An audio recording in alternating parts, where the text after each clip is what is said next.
Would you object if the government of a foreign country placed you under the laws and decrees some of you are currently demanding?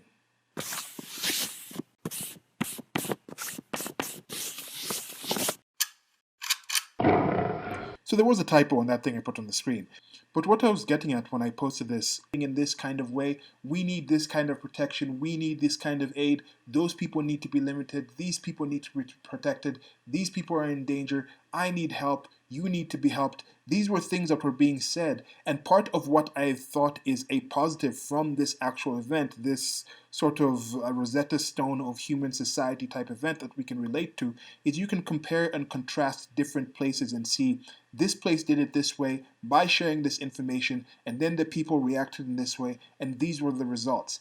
And back then, a month ago, 2 months ago, it was at the start of a lot of these things, and now some of these are reopening. Now we're getting to a situation where we still don't have solid information on what worked and what didn't. But some of the danger, definitely the numbers that were being bandied around at that time, we're talking that was when the 2 million number in dead in the United States of America was still alive and well and being said from the highest voices possible, the loudest voices possible. But right now we're talking about 100,000 deaths, and that's still a lot. But now we're getting more context and comparison. We're talking about certain people that will die. We have a better idea of who will die, from what, in what way, what sort of things can be done to actually deal with and adjust and reduce even those numbers that are already reduced to some cases single digit percentage of what was actually initially claimed to be the actual threat out there.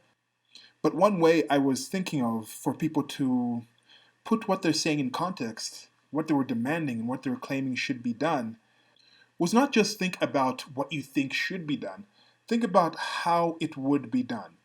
Some of the people have a lot more confidence in the state than other people do, or in the police system, or just in certain things that they take for granted in their life. Like, if we have this being done, this is the new law, this is going to be done in this way, they just have a general expectation that they will be treated in a certain way, and that law will be followed to the letter.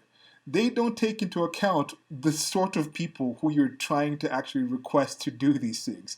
They didn't take into account how some of these people, once you enable them to have the power to do certain things, they will not want to relinquish that power easily. And we're already seeing that with the different times of the reopening. But in general, I was just thinking about the current shutdowns. In the United States, they're saying, okay, we're going to have certain guidelines. We're going to say this should be shut down. You shouldn't travel. You should be wearing a mask. And I was thinking, okay, in the United States of America, I think a lot of people would understand that for a general extent. I think there are enough checks and balances on the police system where they won't take this too far. And then now there's people out there protesting things. But anyway, I was thinking about the Kenyan police, and I was like, wait, these people, like these people are just openly corrupt. We're talking about, think about gangland police back in like the 1980s of the United States of America, or between the 60s and the 80s, when there was still just rampant corruption. People were underpaid. There was just open mistrust between the police forces and the actual people. That's the situation we have here. Then it turns out there was a situation where a 13-year-old boy was shot dead on his balcony by a stray bullet. That was, some police were enforcing the curfew somewhere. There's different abuses. People who were beaten to death, like they died from their wounds. People are abused in different ways, just harassed.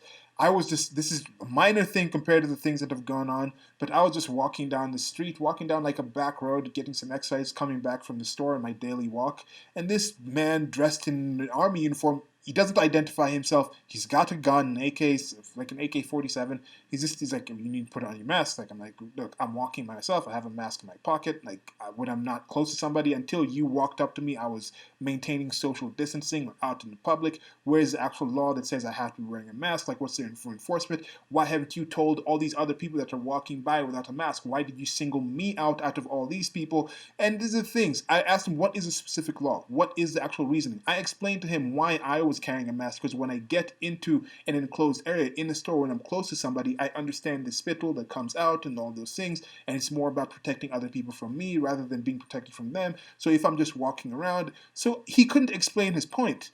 But he did not identify himself. There's just a different way where people don't understand that there are some police who treat certain people in certain ways. So I was thinking, the laws that you are demanding, If all of a sudden you woke up in the morning and that wasn't something that you had thought of doing, you just found out that, let's say, a different country had come and occupied your country and said, your country isn't doing this right. We're here for your protection, so we're going to do this for as long as we deem it fit to protect you. And it's the same exact thing you are saying should be done. Would you be okay with any police force, any security agency, any other country coming in and doing that in your country?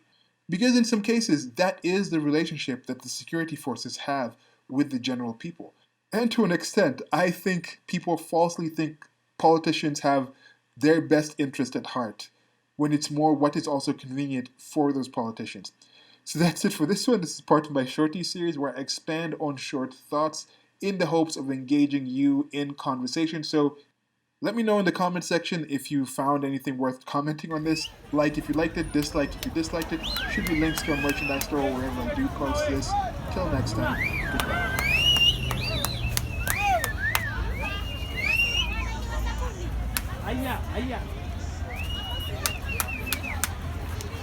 Hapa nitaongelea hewa, wacha hiyo kwanza iishe.